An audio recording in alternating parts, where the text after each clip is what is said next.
ยสะขอความนอบน้อมของข้าพเจ้าจงมีแด่พระรัตนตรัยขอความเจริญในธรรมจงพึงบังเกิดมีแก่ท่านสาธุชนคนดีกลุ่มวิปัสสนาทุกท่านวันนี้อาตมาได้กลับมาพบกับท่านทั้งหลายอีกครั้งหนึ่งพบกันในวันนี้ก็ตรงกับวันที่18เดือนสิงหาคมปีพุทธศักราช2568ถ้านับทางจันทรคติก็ตรงกับวันจันทร์แรม9ค่ำเดือน9ปีมะเสง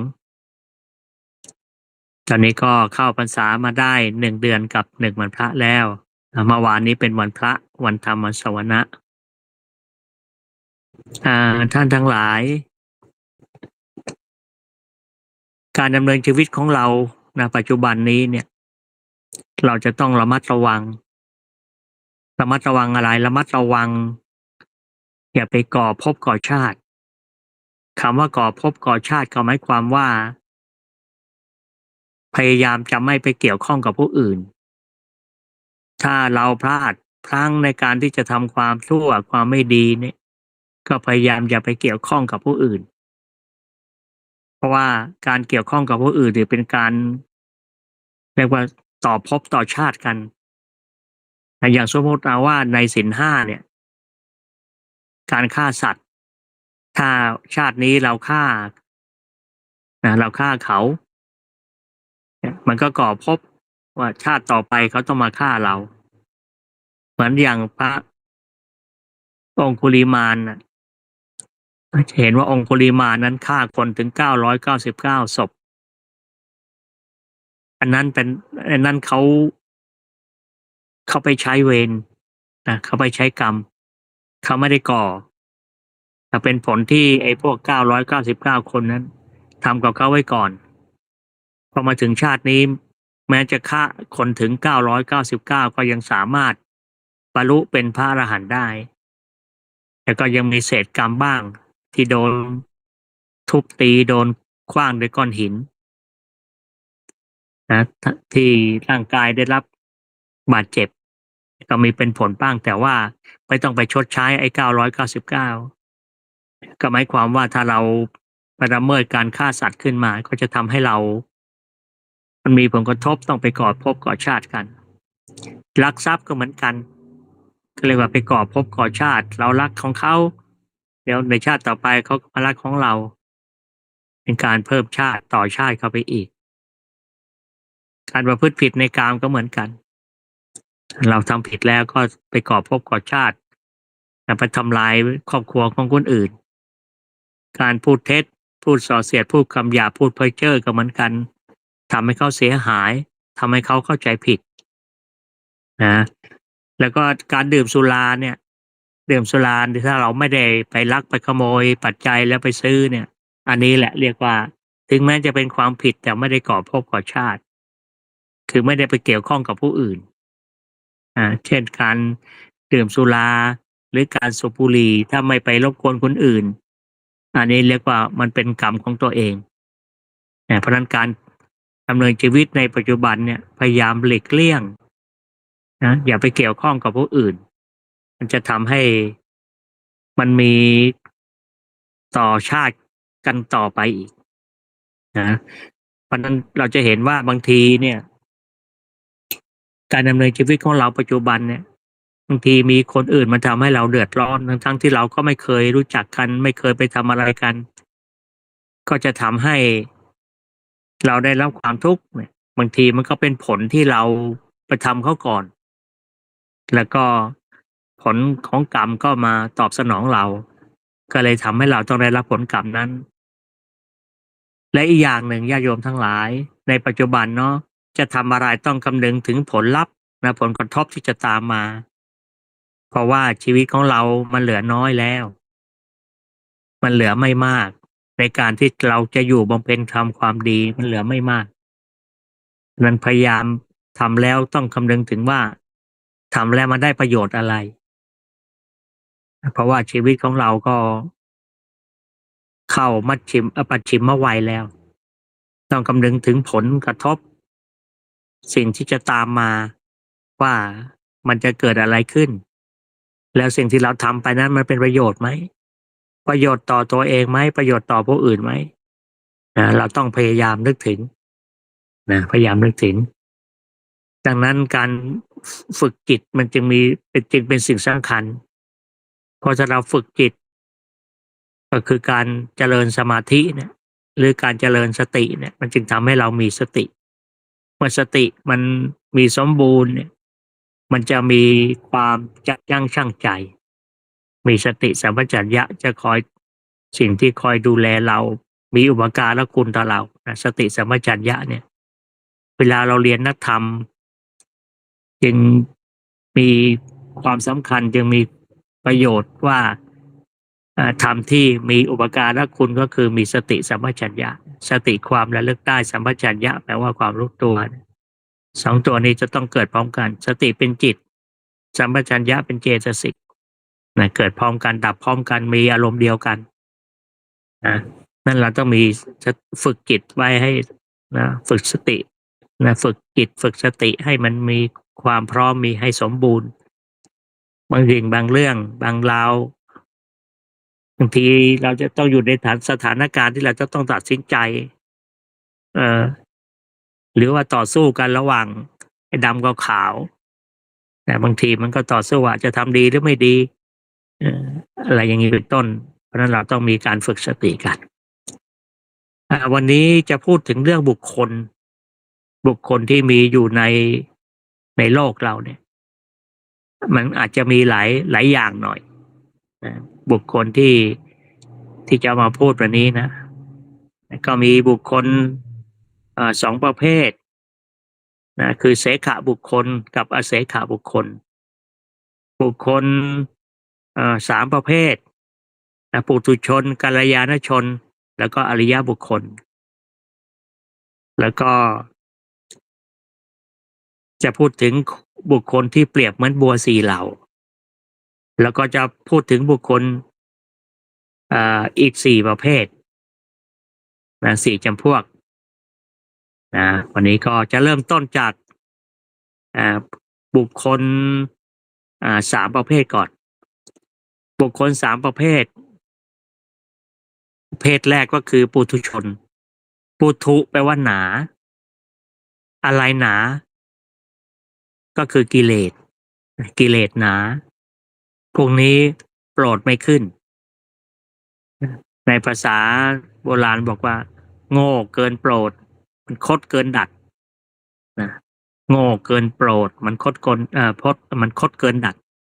แม้แต่องค์สมเด็จพระสัมมาสัมพุทธเจ้าก็ยังเอาไม่อยู่ช่วยไม่ได้ก็มีบุคคลตัวอย่างมากมายในครั้งพุทธกาลแม้จะเกิดเป็นพญาติโดยสายโลหิตกับพระพุทธเจ้าก็ไม่ได้มีความซาบซึ้งหรือได้ประโยชน์จากการที่เป็นญาติสายโลหิตกับพระพุทธเจ้าเลยเรียกว่าโง่เกินโปรดมันคดโกนดัดบุคคลประเภทนี้ไม่รู้ไม่รู้โมไม่เห็นสอนไม่ได้บุคคลประเภทนี้เรียกว่าปุถุชนบุคคลที่หนาด้วยกิเลสโปรดไม่ได้บุคคลประเภทที่สองก็คืออย่างพวกเราเนี่ยกัลยาณชนเนี่ยสามารถที่จะฝึกฝนตัวเองพัฒนาตัวเองจากเป็นปุถุชนให้เป็นกัลยาณชนคือบุคคลที่ยังทำความดีได้ทำความดีปนความชั่วแต่ว่าความดีมากกว่าเหมือนในองค์กรต่างๆเนี่ยมันก็ย่อมต้องมีคนดีมากกว่าคนชั่วหรือบนโลกใบนี้ก็ต้องมีคนดีมากกว่าคนชั่วถ้าคนชั่วมากกว่าคนดีองค์กรนั้นสถาบันนั้นหรือประเทศนั้นก็อยู่ไม่ได้แสดงว่าต้องมีคนดีมากกว่าอย่างพวกเราทั้งหลายนี่เป็นบุคคลที่สามารถพัฒนาได้การพัฒนาในที่นี้ก็หมายถึงพัฒนาจิตพัฒนาจิต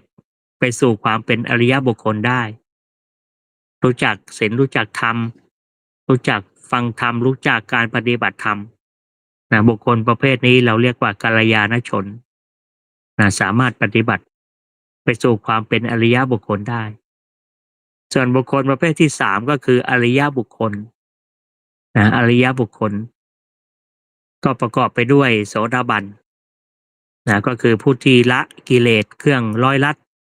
จิตใจของสัตว์ที่เรียกว่าสังโยชน์ได้สามอย่างก็คือสกายทิฏฐิความเห็นเป็นตัวเป็นตนไม่มีอยู่ในโสดาบันวิจิกิจฉาความลังเลสงสัยในพระรัตนตรัยนี้ไม่มีอะไรเคลือบแคลงในพระรัตนตรัยเชื่อโดยไม่มีเงื่อนไขศรัทธาแรงกล้าถ้าเป็นบุคคลธรรมดาก็ศีลห้าบริสุทธิ์เรียกว่าวิจิกิจฉาไม่มีความลังเลสงสัยในพระรัตนตรัยไม่มีแล้วอย่างนิวรณ์บางตัวเนี่ยถ้าเราปฏิบัติจนมีสมาธิแล้วเนี่ยมันก็ตัดความสงสัยแต่มันยังไม่เด็ดขาดเนี่ยยังไม่เหมือนกับพระโสดาบันมันจะตัดวิจิกิจฉาได้ความลังเลสงสัยในพระรัตนตรัยไม่มีแหละเชื่อมั่นในปัจจุบันนี้โยมมีโอกาสก็ฟังคลิปของกิ๊กมยุรินทร์พูดดีมากเนี่ยคนนี้นี่เรียกว่าปฏิบัติธรรมจะมีความเข้าใจในเรื่องของพระในเรื่องของสังคมเรื่องของคนนี่ก็มีความเข้าใจโยมมีโอกาสเข้าไปติดตามนะแล้วก็ข้อสุดท้ายศีลพัตตะปรามาสก็หมายความว่าการที่จะไปถือศีลพจน์ไปไหว้หัวปวกไม่มีความเชื่อมั่นในทางพระพุทธศาสนาเนี่ยไม่มีแหละไม่มีไปเข้าเจ้าเข้าทรงอะไรไม่มีปฏิบัติธรรมอย่างเดียวคนนี้ตัดได้เด็ดขาดเพราะฉะนั้นใครตัดได้สามอย่างสังโยชน์สามอย่างตั้งแต่สักกายทิฏฐิวิจิกิจฉาศีลพัตตะปรามาสเนี่ยอันนี้ก็เรียกว่าโสดาบันเป็นอริยบุคคลเบื้องต้นปิดอบายภูมิโสดาปฏิมาโสดาปฏิผลนี่ปิดอบายภูมิโอกาสที่จะไปเกิดในอบายภูมิไม่มีแล้วปิดเลยเชื่อมั่นได้เลยบุคคลประเภทที่สองมาก็คือสกิทาคามีสกทาคามีก็คือบุคคลที่ตัดสังโยชน์ได้สามเหมือนกับโสดาบันละสักกายทิฏฐิวิจิกิจฉาศีลพัตตะปรามาสได้แต่ทำราคะโทสะโมหะให้เบาบางลงคือโกรธก็ไม่โกรธมากหรือมีความกำหนัดก็ไม่มากคือเบาบางแต่พวกนี้จะกลับมาอย่างมากกว่าแค่หนึ่งชาติจะกลับมาเกิดอย่างมากกว่าหนึ่งชาติแต่โสดาบันนี่มากสุดก็คือ7ชาติไม่เกิน7ชาติก็จะมีความเจริญก้าวหน้าในมรรคผลต่อไปสกัดทาคามีก็คือผู้ที่ละสังโยชน์ได้3แล้วทำราคะโทสะโมหะให้เบาบางส่วนบุคคลอริยบุคคลประเภทที่3ก็คือพระอนาคามีพระอนาคามีนี่นอกจากจะละสังโยชน์3สกายทิฏฐิวิจิกิจฉาศีลพัตตะปรามาสได้แล้วก็เพิ่มอีก2ตัวสังโยชน์ได้อีก2ตัวละได้อีก2อย่างก็คือกามราคะกับปฏิฆะไม่โกรธไม่มีความกำหนัดในกามไม่มีความกำหนัดในกามถ้ายังเป็นฆราวาสอยู่ก็จะไม่เสพกามจะไม่เสพกามถ้ายังไม่แต่งงานก็จะไม่แต่งแต่ถ้าแต่งแล้วก็จะไม่เกี่ยวข้องกับคู่ครองของตัวเองเรียกว่าตัดได้เด็ดขาดแล้วไม่มีความโกรธแต่บุคคลประเภทนี้ถ้าตายไปยังไม่ได้สำเร็จเป็นพระอรหันต์ในขณะเป็นมนุษย์ก็จะต้องไปเกิดอยู่ในพรหมเรียกว่าสุทธาวาสพรหม5ชั้นแล้วแต่กำลังของฌานที่ตอนที่จะตายตอนที่จะเสียชีวิตว่าตายในฌานไหนก็จะมีชั้นวิหาอัตตปาสุทัสสาทุทัสสีอกนิษฐาอยู่ชั้นใดชั้นหนึ่งแม้แต่เป็นเทวดาก็จะต้องตายเพราะว่าเทวดานี้จะไม่เกี่ยวข้องกับกามและต้องเสียชีวิตก็ต้องไปเกิดเป็นพรหม นะเทวดานี่ถ้าเกิดเป็นพระอรหันต์เนี่ยก็จะต้องตายทันทีตายเลย เพราะว่านอกจากชั้นจาตุมนะอีก5 ชั้นเนี่ยเทวดาถ้าเกิดสำเร็จเนี่ยจะต้องตายเพราะว่าอยู่ไม่ได้ละเพราะว่าชั้นเทวโลกเนี่ยมันจะพอกพูนไปด้วยเขาเรียกว่าการมารมณ์หรือว่าความลื่นลมความสุขมากตรงนี้ไม่ต้องการแล้วยังเป็นมนุษย์ก็ยังสามารถต้องหลบหลีกในป่าในเขาได้เนี่ยจะเป็นเทวดานอกจากชั้นจาตุมชั้นแรกแล้วเนี่ยจะต้องเสียชีวิตทันทีนะเวลาพุทธเจ้าอุบัติขึ้นมาแสดงธรรมทีเนี่ยมีเหล่าเทวดาสำเร็จเป็นพระอรหันต์เนี่ยเป็นกฎโกฎนะหรือหาประมาณไม่ได้เนี่ยพวกนี้เสร็จแล้วก็จะต้องจุติตายทันทีแล้วก็สำเร็จเป็นพระอรหันต์ไปนิพพานเลยนะไม่ต้องใช้ชีวิตต่อไปแต่ถ้าเป็นเทวดาชั้นจาตุมเนี่ยอาจจะอยู่ตาม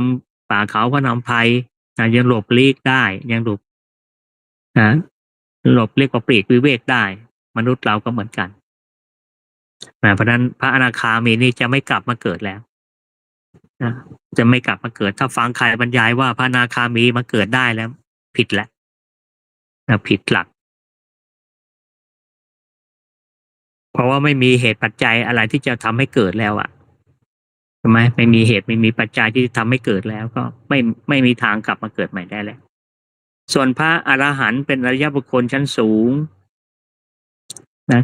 ทำลายกิเลสที่ว่าสังโยชน์ตั้งแต่เบื้องต้นแล้วก็บั้นปลายได้ทั้งครบทั้ง10 อย่างตั้งแต่สักกายทิฏฐิวิจิกิจฉาศีลพัตตปรามาสกามราคะปฏิฆะแล้วก็รูปราคะอรูปราคะมานะอุทธัจจะแล้วก็อวิชชาเด็ดขาดเลยพวกนี้ก็แน่นอนไม่กลับมาเกิดใหม่แล้วนะนั้นบุคคล3เนี่ยก็คือปุถุชนพวกที่หนาด้วยกิเลสกัลยาณชนผู้ที่สามารถที่จะพัฒนาตนเป็นอริยบุคคลได้แล้วก็อริยบุคคลนะแม้แต่พระก็เหมือนกันนะญาติโยมทั้งหลายไอ้คำว่าสังฆรัตนะซึ่งเป็นหนึ่งในรัตนะทั้ง3มีพุทธรัตนะธรรมรัตนะสังฆรัตนะเนี่ยก็หมายถึงต้องผู้ที่ได้สำเร็จตั้งแต่โสดาบันจนถึงพระอรหันต์นะเพราะว่าสงฆ์จะมี2 ประเภทสงฆ์โดยสมมติสงฆ์โดยสมมุติอย่างพระสงฆ์ทั่วไปถ้ายังไม่ได้โสดาบันเนี่ยเขาไม่นับอยู่ในรัตนะนะสังฆรัตนะนะอย่างอาตมาก็เป็นเรียกปุถุชนยังไม่ใช่เรียกว่าเป็นสมมติสงฆ์นะเรียกว่าสมมติสงฆ์นะเพราะฉะนั้นในบทสวดของอิติปิโสเนี่ยนะพวกพระที่ยังไม่ได้สำเร็จโสดาบันเนี่ยไม่ได้เกี่ยวข้องนะอัฏฐปุริปุอัฏฐปุริสปุคลาเนี่ยหมายถึงบุรุษ4 คู่หมายถึงบุรุษ4 คู่แปดจำพวกก็คือโสดาปฏิมาโสดาปฏิผลสกทาคามิมัคสกทาคามิผลอนาคามิมัคอนาคามิผลแล้วก็อรหันตมัคอรหันตผลเนี่ยเพราะนั้นนี่เรียกว่าบุคคล3ปุถุชนกัลยาณชนแล้วก็อริยบุคคลเรามาดูบุคคล4ดูพวกแรกก่อนพวกแรกเรียกว่าอุคตินะอุคติตันยูนะที่พุทธเจ้าอุปมาบุคคลเหมือนบัวนะก็คือเรียกว่าบัวพ้นน้ำถ้าเป็นบัวเนี่ยก็อยู่เหนือน้ำแล้วพอแสงอาทิตย์ส่องมาก็บานทันทีเลยก็เหมือนบุคคลที่มีความพร้อมมีบารมีพร้อมแล้วพอได้ฟังพระธรรมเทศนาอย่างอัญญาโกฏัญญะเนี่ยฟังครั้งเดียวก็บรรลุเลยบรรลุเป็นโสดาบันเลยหรืออย่างภาษาลิบุตรพระโมคคัลลานะเนี่ยอย่างอัญญาโกฏัญญะเนี่ยได้ฟังธรรมจากพุทธเจ้าก็ได้บรรลุธรรมแต่สารีบุตรกับพระโมคคัลลานะเนี่ยสารีบุตรก็ยังดีได้ฟังธรรมจากพระคือพระอัสสชิ แต่โมคคัลลานะเนี่ยได้ฟังธรรมจากพระสารีบุตรซึ่งเป็นฆราวาสเนี่ยก็บรรลุธรรมอันนี้น่าน่าน่าพิจารณานะบุคคลประเภทนี้เรียกว่าบัวพ้นน้ำอุคติตันยูฟังธรรมแล้วบรรลุธรรมพิจารณาธรรมและบรรลุธรรมแต่สมัยนี้บารมีพวกเราอาจจะยังไม่ถึงก็ต้องใช้วิธีการบรรลุอย่างอื่นก็คือการปฏิบัติรับกรรมฐานแล้วก็ปฏิบัติตามครูบาอาจารย์แนะนำส่วนใหญ่สมัยนี้ฟังธรรมแล้วอาจจะหาน้อยอาจจะหาน้อยมากที่จะได้บรรลุถึงเสมือนสมัยก่อนแล้วก็เปรียบบุคคลประเภทนี้ว่าเป็นอุคติตันยูคือบัวพ้นน้ำและบุคคลประเภทที่สองบัวปริ่มน้ำวิปจิวิปจิตันยูก็คือบัวที่เสมอน้ำเนี่ยรอวันพรุ่งนี้มันก็พ้นน้ำแล้วก็หมายความว่าฟังธรรมสัก2 ครั้ง2 ครั้งก็บรรลุเหมือนกับพวกปัญจวัคคีย์เนี่ยโกฏัญญะอัญญาโกฏัญญะเนี่ยซึ่งเป็นหัวหน้าเนี่ยได้ฟังธรรมจักรกับพระวัฒนสูตรก็เลยได้ดวงตาเห็นธรรมก็คือเป็นโสดาบันส่วนอีก4 ท่านวัปปะพัทธิยะมหานามะอัสสชินี่ฟังปกิณกะธรรมธรรมทั่วไปก็ได้บรรลุธรรมก็ฟังครั้ง2 ครั้งก็บรรลุธรรมแล้วก็ทั้งหมด5 รูปนั้นปัญจวัคคีย์ยาโกฏัญญะวัปปะพัทธิยะมหานามะอัสสชินี่ได้สำเร็จอรหันต์พร้อมกันด้วยอนัตตลกนสูตรอนัตตลกนสูตรแต่ก็หมายความว่าบัวปริ่มน้ำนี่ก็คือโอกาสที่จะบานในวันต่อไปมีอยู่ หรือโอกาสที่จะบรรลุธรรมมีอยู่ อาจจะต้องฟังธรรมครั้ง2 ครั้ง3ต่อมาบุคคลประเภทที่3บัวใต้น้ำเนยยะบุคคลประเภทนี้ก็ยังถือว่ามีโอกาสที่จะบรรลุธรรมได้อาศัยความพร่ำสอนอาศัยความเพียรพยายามเหมือนอย่างพวกเราทั้งหลายเนี่ยเกิดมายังไม่ได้เจอพุทธเจ้าแต่ก็มีความเพียรพยายามปฏิบัติบุคคลประเภทนี้ก็เหมือนกับบัวที่มันอยู่กลางๆน้ำเนี่ยโอกาสที่จะเติบโตแล้วก็พ้นน้ำแล้วได้รับแสงอาทิตย์แล้วก็เบ่งบานเนี่ยก็มีโอกาสอยู่บุคคลประเภทนี้ก็เหมือนกับกัลยาณชนเหมือนกัลยาณชนก็คือสามารถที่จะบรรลุธรรมได้แต่ก็ต้องอาศัยการอบรมบ่มนิสัยมากๆหน่อยก็สามารถบรรลุได้ยังโปรดได้ส่วนบุคคลประเภทที่4คือบุคคลที่เราเรียกว่าบัวใต้น้ำปัทะปรมะไม่มีโอกาสเลยถ้าเปรียบเหมือนบุคคล3เมื่อกี้ก็คือปุถุชนหนาด้วยกิเลสโปรดไม่ขึ้นโง่เกินโปรดมันคดเกินดัดพวกนี้แล้วโอกาสที่จะเปรียบเหมือนดอกบัวก็คือที่จะไปเบ่งบานเหนือน้ำแล้วไม่มีแหละบัวประเภทนี้ก็ย่อมเป็นอาหารของเต่าของปลาไปที่เรียกว่าบัวใต้ตมบัวใต้น้ำไม่มีโอกาสที่จะได้บรรลุธรรมนี่ก็คือบุคคลประเภทที่บุคคล4 ประเภทเหมือนบัว4 เหล่าแล้วก็ยังมีบุคคลอีก4 อย่างนี้จะมี2 ประเภทก็คือบุคคลประเภทที่1ตโมตมะปารายโนมืดมาแล้วก็มืดไปบุคคลประเภทนี้คือบุคคลประเภทไหนก็คือเกิดมาในตระกูลต่ำยากจนขัดสนรูปร่างหน้าตาก็ขี้เหร่ตาบอดพิการมีความเป็นอยู่อย่างแรงแค้นถ้าในสมัยอินเดียก็คือเป็นพวกจันทานเกิดมาไม่ดีเมื่อเกิดมาไม่ดีแล้วพิการห่วยเปียเสียขาเกิดมาตระกูลต่ ยากจนขัดสนต้องขอข้าวกินไปวันหนึ่งเกิดมาไม่ดีแล้วก็ยังมีความประพฤติไม่ดีอีกนะนะไม่รู้โมไม่เห็นไม่รู้อะไรเป็นศีลไม่รู้อะไรเป็นธรรมไม่มีความที่จะพัฒนาตนเกิดมาไม่ดีพิกลพิการแล้วก็ยังประพฤติตัวแย่เข้าไปอีกบุคคลประเภทนี้เราเรียกว่าตโมตมะปรายโนเกิดมาในตระกูลต่ำไม่ดีและแถมทำไม่ดีอีกเกิดมามืด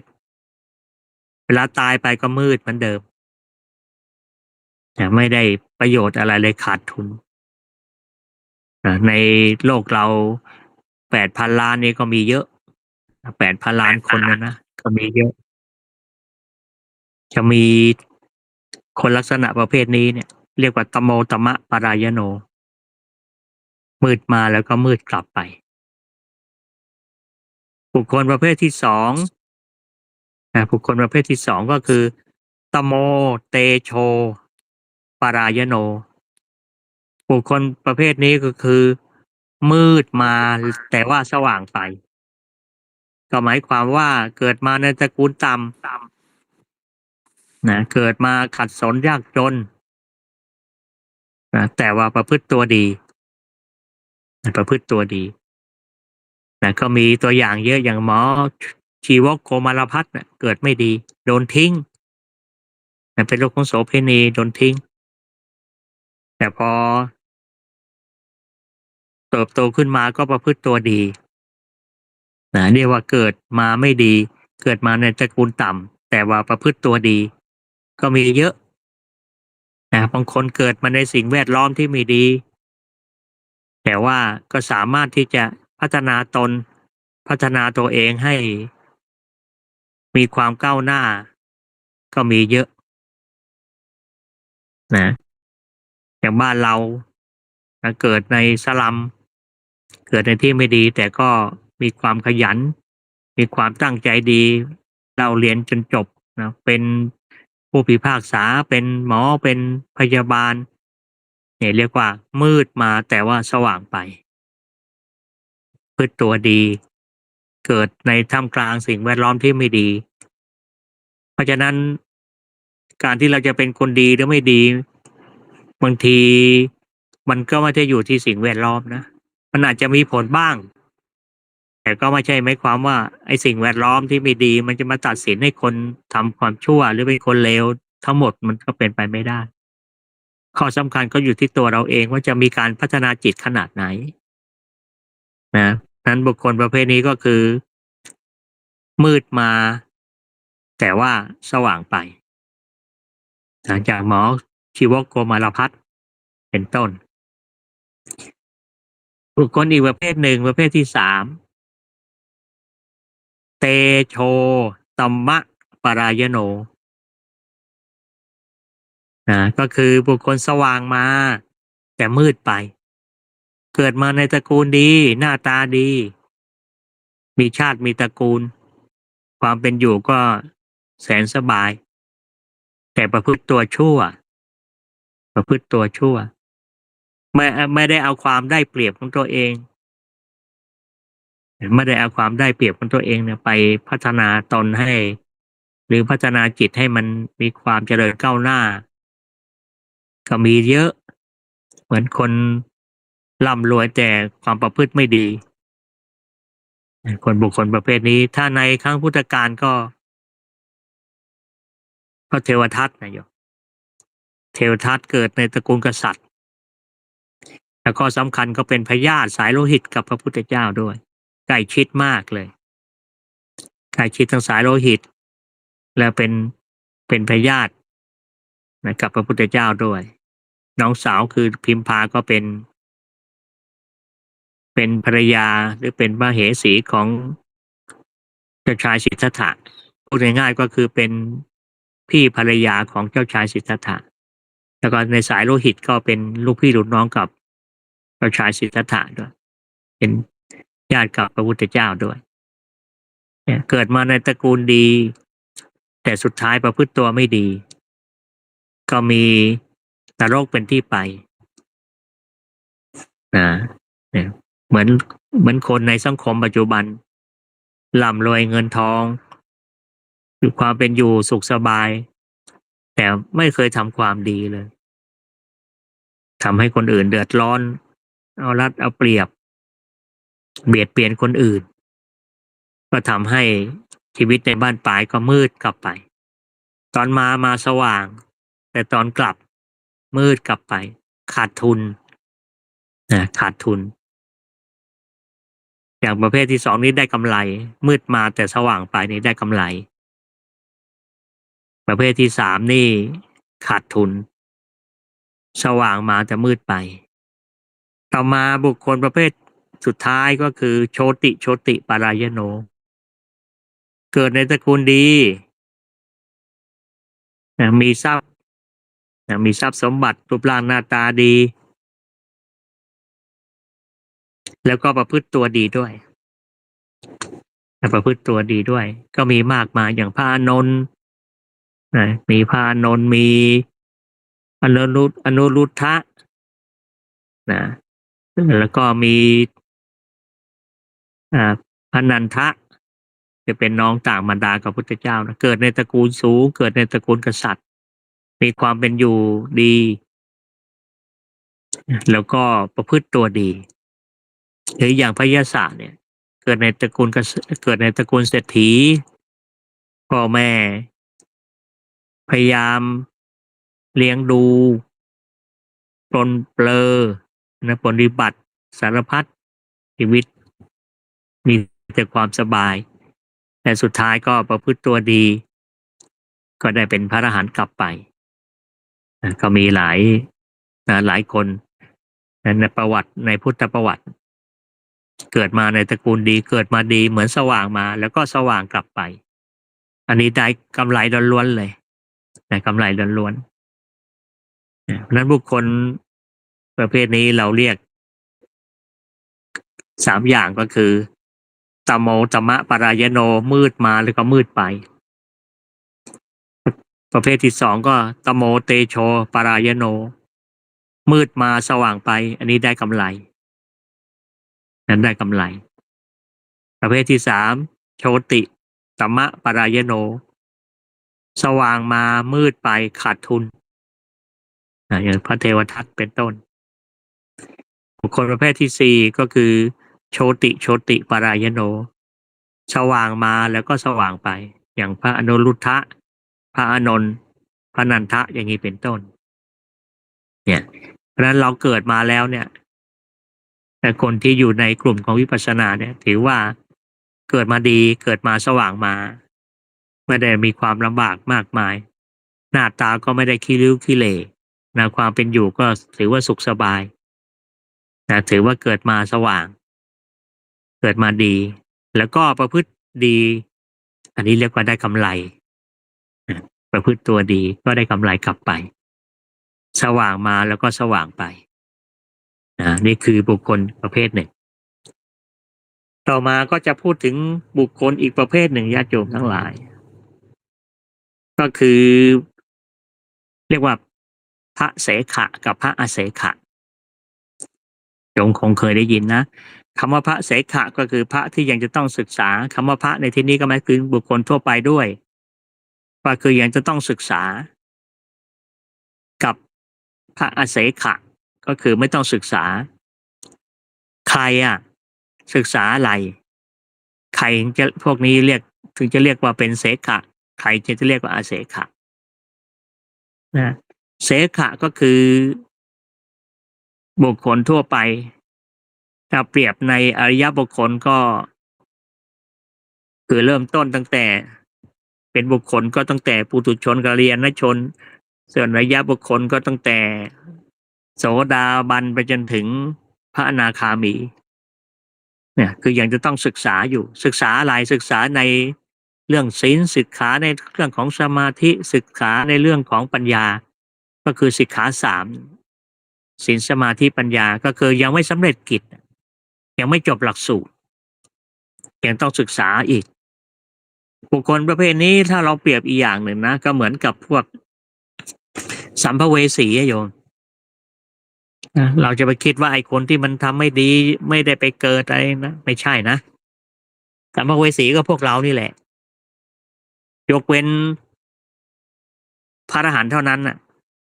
แม้แต่โสดาบันสกทาคามีพระอนาคามีนี่ก็ถือว่ายังเป็นสัมภเวสีก็คือผู้ที่ยังจะต้องแสวงหาที่เกิดอยู่แต่ว่าเขามีแน่นอนเท่านั้นเองนะอย่างโสดาบันเนี่ยก็ยังต้องแสวงหาพบเกิดใหม่แต่ก็เป็นพบใหม่ที่แน่นอนก็ถือว่ายังเป็นสัมภเวสีเพราะฉะนั้นสัมภเวสีก็คือเป็นสัตว์ที่ยังต้องแสวงหาที่เกิดหรือผู้ที่ยังต้องหาหาที่เกิดใหม่นะพวกนี้ก็เปรียบเหมือนพระเสขะนี่แหละต้องศึกษาให้มันจบมันยังไม่จบหลักสูตรนั้นคนส่วนใหญ่จะเข้าใจผิดคำว่าสัมภเวสีเนี่ยเมื่อเรามีความเข้าใจว่าคนมันตายก่อนกำหนดเช่นเกิดอุบัติเหตุก็ยังไม่มีที่เกิดยังล่อนเล่เป็นสัมภเวสีนะจริงๆความเข้าใจตรงนี้ยังไม่ถูกต้องบางคนก็เอาไปเปรียบเทียบกับคนที่ยังไม่มีการมีงานทำอยู่ไม่เป็นหลักเป็นแหล่งเรียกว่าศาลเรียกว่าเจ้าไม่มีศาลอะไรอย่างนี้เป็นต้นเปรียบเทียบก็เป็นสัมภเวสีเนี่ยซึ่งสัมภเวสีเนี่ยในความหมายก็คือผู้ที่ยังต้องแสวงหาที่เกิดใหม่ยกเว้นพระอรหันต์เท่านั้นเองเพราะว่ายังไงโยมเพราะว่าจิตของคนเราเนี่ยอย่างอาตมาก็เคยบอกใช่ไหมว่ามันเป็นสิ่งที่เกิดดับไวอย่างแสงนีออนเนี่ยโยมแสงนีออนนี่มันเกิดมันก็เกิดดับนะมันกระพริบแต่ว่ามันกระพริบด้วยความเร็วประมาณ500ครั้งต่อวินาทีเนี่ยตาเราจึงมองไม่เห็นเรามองเห็นแสงไฟมันก็ติดอยู่ตลอดเวลาจริงๆมันไม่ได้ติดตลอดเวลามันกระพริบแต่ด้วยความเร็วของมันนะเหมือนกับใบพัดของพัดลมถ้าเรายังไม่เปิดสวิตช์เนี่ยเราก็จะเห็นเราก็จะรู้ว่าใบพัดของพัดลมเครื่องนี้เนี่ยมันมี3 ใบมี4 ใบแต่ถ้าเปิดสวิตช์แล้วมันหมุนด้วยความเร็วเนี่ยเรามองไม่เห็นแล้วว่ามันมีกี่ใบมันติดกันต่อเนื่องหมุนกันต่อเนื่องนะไฟก็เหมือนกันไฟนีออนไฟอะไรก็ตามเนี่ยแต่มันไม่ใช่ว่ามันติดตลอดไม่ใช่นะมันกระพริบนะแต่มันกระพริบด้วยความเร็ว500ครั้งต่อวินาทีตาเราธรรมดาดูไม่ทันเรายังดูพัดลมไม่ทันเลยถ้าเปิดแล้วเราไม่รู้หรอกว่ามันมีกี่ใบนอกจากเราจะปิดสวิตช์แล้วมันหยุดถึงจะเห็นว่าโอ้ไอ้พัดลมเครื่องนี้มันมี3 ใบมี2 ใบมี4 ใบเนี่ยส่วนจิตของเรานี้เร็วกว่านั้นอยู่ชั่วลัดนิ้วเดียวเนี่ยดีดนิ้วเนี่ยแสนกดขณะก็ล้านล้านครั้งล้านครั้งต่อวินาทีมันจับไม่ทันหรอกด้วยความเร็วคือปกติจิตเราเนี่ยมันจะรับอารมณ์ที่มาจากทวารทั้ง6รูปารมณ์จากตาสัทธารมณ์จากหูจากเสียงเนี่ยคันธารมณ์จากกลิ่นจากจมูกเนี่ยภาษารมณ์จากลิ้นโผฏฐัพพารมณ์จากกายธรรมารมณ์จากใจเนี่ยมันจะรับได้ครั้งละ1เท่านั้นจะรับซ้อนไม่ได้ถ้ารับรูปารมณ์ก็ต้องรับรูปารมณ์แต่ด้วยความเร็วของมันเหมือนที่อาตมาอุปมาบ่อยๆเวลาโยมอยู่ในครัวโยมปรุงอาหารเนี่ยทำไมโยมตาก็เห็นใช่ไหมตาก็เห็นว่าแกงมันกำลังเดือดอยู่ต้มมันกำลังเดือดอยู่ตาก็ได้เห็นหูก็ได้ยินเสียงต้มต้มข่าไก่ที่เรากำลังปรุงอยู่เนี่ยมันเดือดเราก็ได้ยินดูกลิ่นก็ได้กลิ่นอยู่จมูกก็ได้กลิ่นโอ้มันหอมพอเราตักเอามาชิมลิ้นก็ลิ้มรสกายที่เราอยู่ใกล้ๆกับเตาก็มีความรู้สึกร้อนเนี่ยมันก็เกิดพร้อมกัน เราเข้าใจว่าเกิดพร้อมกันจริงๆไม่ใช่ มันเกิดกันคนละครั้งแต่ว่าด้วยความเร็วอะเสพรูปารมณ์บ้างสัทธารมณ์บ้างคันธารมณ์บ้างรสารมณ์บ้างโผฏฐัพพารมณ์บ้างมันก็เลยทำให้ด้วยความเร็วของจิตมันก็ทำให้เหมือนว่าเรารับรู้ไปทั้งห้าทวารจริงๆไม่ใช่นะความละเอียดอ่อนตรงเนี้ยนั้นจิตของเรามันจะเกิดดับเกิดดับตั้งแต่ปฏิสนธิเลยตั้งแต่เราเริ่มต้นจากภพใหม่มาเนี่ยการเกิดเรียกว่าปฏิสนธิใช่ไหมจนถึงจิตดวงสุดท้ายที่เรียกว่าจุติจิตน่ะ ในมรณาสันนวิถีที่พูดถึงในพระอภิธรรมได้กล่าวว่าเวลาก่อนจะตายเนี่ยก่อนที่จิตดวงสุดท้ายมันจะเกิดเนี่ยเราเรียกว่ามรณาสันนวิถีจิตระยะสุดท้ายจนถึงดวงสุดท้ายเกิดแล้วก็ดับลงเนี่ยมันจะไม่มีจิตดวงไหนมาขั้นเลยนะระหว่างจุติจิตกับปฏิสนธิจิตอ่ะก็หมายความว่าจุติแปลว่าการเคลื่อนการย้ายนะพอตายแล้วเนี่ย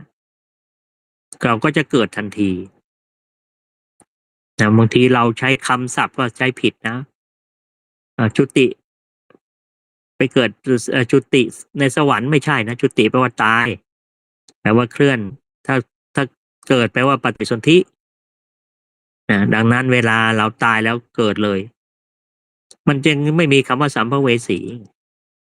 เราเข้าใจกันผิดเองส่วนสัมภเวสีก็คือพวกเรานี่แหละที่ต้องแสวงหาภพหาชาติเกิดเนี่ยนะอย่างโสดาบันเนี่ยเขาก็ต้องหาชาติเกิดเขาแต่วันเป็นชาติภพที่แน่นอนอยู่แล้วไงต่ำสุดก็คือมนุษย์เขาปิดอบายได้แล้วไงแต่กทาคามีก็เหมือนกันต่ำสุดก็แค่มนุษย์แต่ส่วนใหญ่ก็จะเป็นเทวดาพระอนาคามีนี่ถ้าเป็นมนุษย์ตายแล้วก็เป็นพรหมก็ยังต้องหาที่เกิดใหม่ยังไม่ยังไม่สำเร็จยังไม่สิ้นสุดหลักสูตรยังไม่จบนะดังนั้นพวกนี้เราจะเรียกว่าเสขะต้องศึกษาต่อเพราะฉะนั้นสัมภเวสีก็อยู่ในพวกนี้อย่างพวกเรานี่ก็ถือว่าสัมภเวสียังไม่สิ้นสุดนะโยมต้องทำความเข้าใจใหม่นะสัมภเวสีนี่ไม่ใช่ว่าตายแล้วเล่ร่อนหาพบหาที่เกิดไม่ใช่มันเกิดแล้วแหละแต่จะเกิดเป็นอะไรเท่านั้นเองเป็นเปรตหรือจะเป็นเทวดาชั้นจาตุมก็แล้วแต่นะเราจะเรียกบุคคลที่ตายว่ามีดวงวิญญาณเป็นผีแต่คำว่าผีมันไม่มีคือเราอาจจะเรียกภพภูมิอื่นว่าเป็นผีอาจจะเรียกเปรตเป็นผีอาจจะเรียกเทวดาเป็นผีแต่จริงๆคำว่าผีมันไม่มีอยู่ในภพทั้ง31ภูมิมันไม่มีนรกเปรตอสุรกายสัตว์เดรัจฉานมนุษย์นสวรรค์6 ชั้นก็ไม่มีคำว่าผีแล้วก็พรหม16 ชั้นที่มีรูปก็ไม่เรียกว่าผีพรหมที่ไม่มีรูป4 ชั้นแล้วก็ไม่เรียกว่าผีมันก็ไม่มีคำว่าผีที่เราบัญญัติขึ้นกันมาเองแต่จะว่าไปในพระไตรปิฎกจะมีกล่าวถึงคำว่าผีก็คือตอนที่ภิกษุฟังพระปฏิโมกข์ผีเข้าภิกษุเนี่ยผีมีคำว่าผีเข้าภิกษุให้หยุดสวดให้หยุดสวดได้เนี่ยหรือพระราชามาก็ให้หยุดสวดพระปฏิโมกข์ได้เนี่ยมันมีคำพูดอยู่ในในพระวินัยเหมือนกันคำว่าผีก็คงจะเป็นภพภูมิอื่นนะเนี่ยเพราะว่าคำว่าผีมันไม่มีสรุปแล้วก็คือพวกเรายังเป็นสัมภเวสีอยู่หรือเป็นพวกพระเสขะยังต้องศึกษาให้สำเร็จส่วนบุคคลประเภทสุดท้ายอเสขะนี่หมายถึงพระอรหันต์เท่านั้นเลยจบแล้วศีลสมาธิปัญญาจบบริบูรณ์ศึกษาจนสำเร็จจบหลักสูตรไม่มีสิ่งใดที่จะต้องศึกษาใหม่แล้วไม่มีสิ่งใดเพราะสิ่งที่เราศึกษากันมาถ้าเป็นทางโลกก็เอามาประกอบอาชีพเลี้ยงตนเลี้ยงครอบครัวถ้าเป็นการศึกษาทางธรรมก็ให้ตนละกิเลสให้ละกิเลสได้ศึกษาเพื่อให้มันละกิเลสได้เหมือนเราเกิดมาเนี่ยจะต้องเจอกับความ ผิดหวังความพลาดพลาดความสูญเสียความทุกข์ถ้าเราไม่ต้องการที่จะพบกับสิ่งเหล่านี้เนี่ยทำยังไงก็อย่าเกิดสิพอเราเกิดมาแล้วก็ต้องพบกับความทุกข์ความพลาดพลาดความสูญเสียความเสียใจเจ็บป่วยความแก่ถ้าเราไม่เกิดสิ่งเหล่านี้มันก็ไม่เกิดแล้วทำยังไงถึงจะไม่เกิดน่ะเรารู้ว่าสิ่งที่ทำให้เกิดมันคือกิเลสเนี่ยแต่ต้องทำลายกิเลสก่อนแล้วสิ่งใดที่จะมาทำลายกิเลสได้ก็คือต้องปัญญาต้องทำลายเหตุที่จะทำให้เกิดก่อนปัญญามันจะเกิดได้ต้องทำยังไงมันก็ต้องมีสมาธิและทำยังไงถึงจะมีสมาธิก็ต้องปฏิบัติปฏิบัติสมถกรรมฐานวิปัสสนากรรมฐานสรุปท้ายก็คือต้องปฏิบัติถึงจะทำให้มีสมาธิเมื่อมีสมาธิก็มีปัญญาเมื่อมีปัญญาก็สามารถกำจัดกิเลสเป็นเหตุที่ทำให้เกิดเมื่อทำลายเหตุปัจจัยมาแล้วที่จะไม่เกิดเราก็ไม่เกิดเมื่อไม่เกิดไอ้ความผิดหวังความพลาดพลาดความสูญเสียความทุกข์ต่างๆก็ไม่มี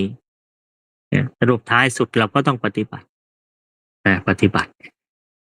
เพราะฉะนั้นถ้าเราต้องการที่จะเป็นพระอเสขะคือไม่ต้องศึกษาแล้วก็ปฏิบัติเมื่อปฏิบัติมันก็ทำให้เราสำเร็จให้จบในการที่จะต้องศึกษาใหม่จบในศีลจบในสมาธิจบในปัญญาเพราะนั้นสุดท้ายสุดก็คือต้องปฏิบัติกรรมฐานนั่นเองการปฏิบัติมันก็จะนั่งสมถะพุทโธพุทโธสัมมาอรหังหรือยุบหนอพองหนอหรือจะเป็นวิปัสสนาพิจารณาสิ่งที่มันเกิดขึ้นให้จิตมันมีสติตามทันจิตหรือตามทันอารมณ์ที่มากระทบกับจิตมันก็เป็นวิปัสสนามีรูปกับนามมีเกิดกระดับมีตัวรู้กับสิ่งที่ถูกรู้สุดท้ายแล้วก็จะจบกิจที่คือศีลสมาธิปัญญาจบหมดแล้วไม่มีอะไรที่จะให้เรียนต่อแล้วก็คือเป็นพระอรหันต์เพราะฉะนั้นญาติโยมทั้งหลายเราก็ถ้าไม่อยากเกิดไม่อยากทุกข์ไม่อยากจะพลาดสูญเสียหมาเสียแมวไปก็ร้องไห้เสียใจคนรักบุคคลนั้นเป็นที่รักจากไปก็เสียใจนึกอยากจะได้อะไรไม่สมหวังก็ผิดหวังถ้าเราไม่ต้องการสิ่งเหล่านี้ก็อย่าเกิดทำยังไงจะไม่เกิดก็ต้องทำกิเลสทำยังไงกิเลสก็ต้องมีปัญญาทำยังไงจะมีปัญญาก็ต้องมีสมาธิต้องเข้าปฏิบัติกรรมฐานถึงจะมีสมาธิก็จะต่อกันไปเพราะนั้นญาติโยมทั้งหลายวันนี้อาตมาได้นำเรื่องของบุคคลมาพูดบุคคลในโลกก็คือบุคคลสามคือปุถุชนกัลยาณชนแล้วก็อริยบุคคลสี่หรือบัวใต้น้ำบัวในน้ำหรือเปรียบเหมือนดอกบัวนะปกติตันยูบัวพ้นน้ำวิปจิตันยูบัวปริ่มน้ำเนยยะบุคคลคือบัวใต้น้ำแล้วก็บัวใต้ตมปัทถปรมะแล้วก็อีกสี่พวกก็คือตโมตมะปรายโนมืดมาก็มืดไปบุคคลประเภทที่สองก็ตโมเตโชปรายโนมืดมาแต่สว่างไปได้กำไรบุคคลประเภทที่สามโชติปรายโนโชติตามะปรายโนสว่างมาแต่มืดไปขาดทุนและสุดท้ายก็คือโชติปรายโนสว่างมาสว่างไปแล้วก็พูดถึงบุคคลอีกสองอย่างคือพระเสขะกับพระอเสขะพระเสขะคือต้องศึกษาศีลสมาธิปัญญาให้สำเร็จกิจก็รวมถึงที่เราเรียกว่าสัมภเวสีก็คือพวกเราจะต้องท่องเที่ยวหาที่เกิดใหม่ตราบใดถ้ายังไม่ถึงอรหันต์ก็ยังเป็นสัมภเวสีอยู่แต่สุดท้ายก็พระอเสขะไม่ต้องศึกษาอะไรแล้วจบหลักสูตรชีวิตแล้วก็คือพระอรหันต์เพราะนั้นก็ขอฝากท่านทั้งหลายไว้เราก็พยายามพัฒนาตนโดยเฉพาะพัฒนาจิตทำอะไรอย่าให้มันไปเกี่ยวข้องกับคนอื่น คำนึงถึงผลลัพธ์ผลกระทบที่จะตามมาอย่าก่อภพก่อชาติพยายามอย่าไปเบียดเบียนคนอื่นไปเอาเปรียบคนอื่นก็ทำให้เราจะไม่มีภพมีชาติต่อกันถ้าเราจะเป็นความผิดให้เป็นความผิดที่ไม่ต้องมีภพมีชาตินะนั่นก็ขอฝากไปเอาละการบรรยายธรรมในวันนี้ก็เห็นว่าสมควรกับเวลาแต่ต่อไปก็เป็นเรามาพัฒนาจิตของเราดูจิตเราจนกว่าจะได้เวลาแล้วอาตมาก็จะได้พาท่านทั้งหลายกวดน้ำแผ่เมตตาเป็นระดับสุดท้ายต่อไป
ตั้งสติให้ดีสูดลมหายใจลึกๆยาวๆย้ายจิตย้ายสติจากฐานที่โยมกำหนดมาอยู่ที่ลิ้นปี่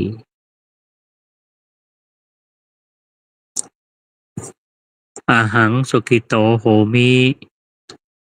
ขอให้ข้าพเจ้ามีความสุขอาหังนิทุกโขโหมิขอให้ข้าพเจ้าปราศจากความทุกข์อาหังอเวโรโหมิขอให้ข้าพเจ้าปราศจากเวรอาหังอภยาปโชโหมิ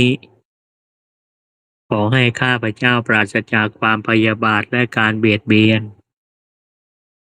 อาหังอนีโคโหมิขอให้ข้าพเจ้าปราศจากความทุกข์กายทุกข์ใจสุขีอัตตานังปาริหารามิ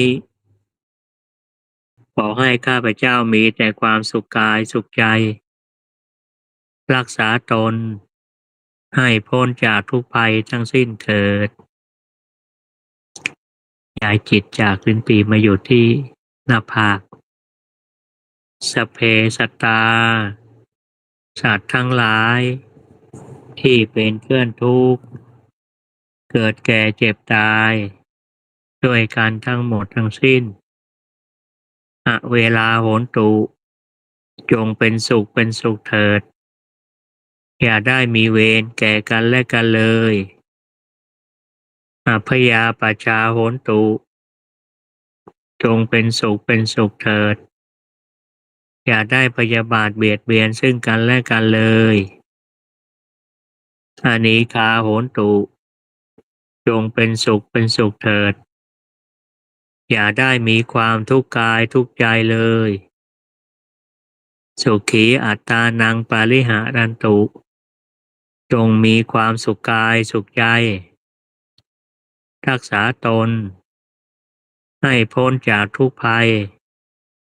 ด้วยกันทั้งหมดทั้งสิ้นเถิดท่านทั้งหลายที่ท่านได้ทุกข์ขอให้พ้นจากทุกข์ท่านทั้งหลายที่ท่านได้สุขขอให้สุขยิ่งขึ้นไปสัพเพสัตตาสัตว์ทั้งหลายที่เกิดเป็นชราพุชะที่เกิดเป็นอันทชะที่เกิดเป็นสังเสทชะที่เกิดเป็นโอปปาติกะจงมารับเอากุศลผลบุญให้ทั่วทั่วทุกตัวสัตว์เทินย้ายจิตจากหน้าผากมาอยู่ที่มือขวาค่อยๆขยับมือขวาออกไป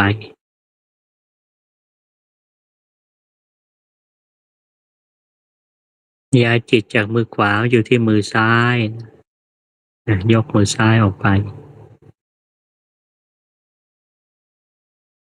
ย้ายจิตจากมือซ้ายอยู่ที่ตานะค่อยๆลืมตาขยับตา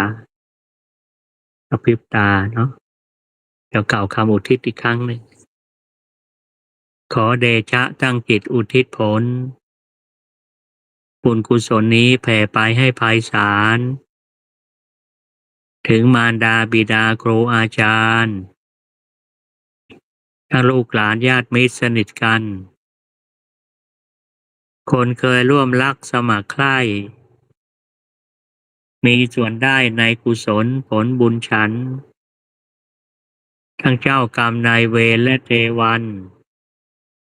ขอให้ท่านได้กุศลผลนี้เทินขออนุโมทนาบุญกับทุกท่านสาธุสาธุสาธุอนุโมทามิแต่วันนี้จะมาได้นำเรื่องของบุคคลที่มีต่างๆอยู่ในโลกใบนี้บุคคล3ก็คือปุถุชนหนาด้วยกิเลสกัลยาณชนคือบุคคลที่สามารถฝึกฝนตัวเองได้พัฒนาตนเป็นสู่ความเป็นระยะบุคคลได้แล้วก็ระยะบุคคลก็คือโสดาบันสกทาคามีพระอนาคามีแล้วก็พระอรหันต์นี่บุคคล3 ส่วนบุคคลสี่ก็คือมืดมามืดไปบุคคลประเภทนี้เกิดไม่ดีแล้วก็ไปไม่ดีไม่ทำดีต่อมืดมามืดไปบุคคลประเภทที่สองก็คือมืดมาสว่างไปเกิดไม่ดีแต่ประพฤติตัวดีได้กำไรประเภทที่สามสว่างมามืดไปเกิดมาดีแต่ทำตัวไม่ดีขาดทุนสุดท้ายก็บุคคลที่สว่างมาสว่างไปเกิดดีตระกูลดีแล้วก็ทำความดีนี่เรียกว่าบุคคลสี่ประเภทหรือบุคคลอีกสี่ประเภทที่เปรียบเหมือนบัวสี่เหล่าก็คืออุคติตันยูบัวพ้นน้ำอันนี้ปฏิบัติธรรมฟังธรรมแป๊บเดียวก็ได้สำเร็จบัวปริ่มน้ำนะครับวิปจิตันยูวิปจิตันยูก็คือฟังธรรมสัก2 ครั้งก็บรรลุได้บัวใต้น้ำนะเหมือนพวกเราทั้งหลายในยะบุคคลเนี่ยสามารถพัฒนาตนไปสู่ความเป็นอริยบุคคลได้พัฒนาตัวเป็นบัวพ้นน้ำได้แต่ว่าต้องอาศัยการเวลาอาศัยการฝึกฝนอบรมอุปนิสัยก็สามารถจะบรรลุได้ส่วนบุคคลประเภทสุดท้ายบัวเปรียบเหมือนบัวใต้ตมปัทภปรมะพวกนี้ไม่มีโอกาสโง่เกินโปรดคดเกินดัดพวกนี้ไม่มีโอกาสที่ได้บรรลุธรรมแล้วก็มาเปรียบเทียบพระอีกก็บุคคลอีก2 อย่างคือพระเสขะคือพระที่ยังจะต้องศึกษาในศีลสมาธิปัญญาให้จบหลักสูตรนะแล้วรวมถึงสัมภเวสีก็คืออย่างพวกเราทั้งหลายนะยังไม่จบกิจคือผู้ที่ต้องแสวงหาพบหาชาติเกิดนะแม้แต่เป็นโสดาบันสกทาคามีพระอนาคามีก็เหมือนกันก็ยังถือว่าเป็นเสขะนะเป็นสัมภเวสีอยู่ยกเป็นพระอรหันต์ส่วนพระอเสขะก็คือไม่ถึงพระอรหันต์จบไม่มีอะไรต้องศึกษาแล้วนี่ก็คือเป็นบุคคลที่มีอยู่ในโลกใบนี้นะเพราะนั้นก็มาฝากท่านทั้งหลายประพฤติตนพัฒนาตัวให้เป็นบัวพ้นน้ำให้ได้เอาละวันนี้ก็บรรยายธรรมมาก็เห็นว่าสมควรกับเวลาแล้วก็จะมีเรื่องเชิญชวนท่านทั้งหลายเนาะวันที่20ถึงวันที่22ที่จะถึงนี้นะพุธพฤหัสศุกร์ทางวัดไทยศรีสุดาสันวเรศก็จะมีการเข้ากรรมฐานปิดวาจา3 วัน 3 คืนเนาะตี 5 ถึง 7 โมงเช้า9 โมงถึง 11 โมงบ่าย 2 ถึงบ่าย 4แล้วก็6 โมงเย็นถึง 3 ทุ่มนะ9 ชั่วโมงญาติโยมว่างช่วงไหนก็สามารถมาร่วมกันปฏิบัติได้คณะก็ขอเชิญชวนท่านทั้งหลายเนาะมาพัฒนาจิตให้พ้นจากบัวบัวปริ่มน้ำหรือบัวกลางน้ำให้เป็นบัวพ้นน้ำให้ได้กันเอาละวันนี้ก็ขอบุญกุศลที่ท่านทั้งหลายมีความตั้งใจดีแล้วจงส่งผลดลบันดาลให้ท่านทั้งหลายมีความเจริญก้าวหน้าในสัมมาปฏิบัติขององค์สมเด็จพระสัมมาสัมพุทธเจ้ารู้แจ้งเห็นจริงในโลกุตตรธรรมคือมรรคผลนิพพานด้วยการทุกคนทุกท่านขอเจริญพร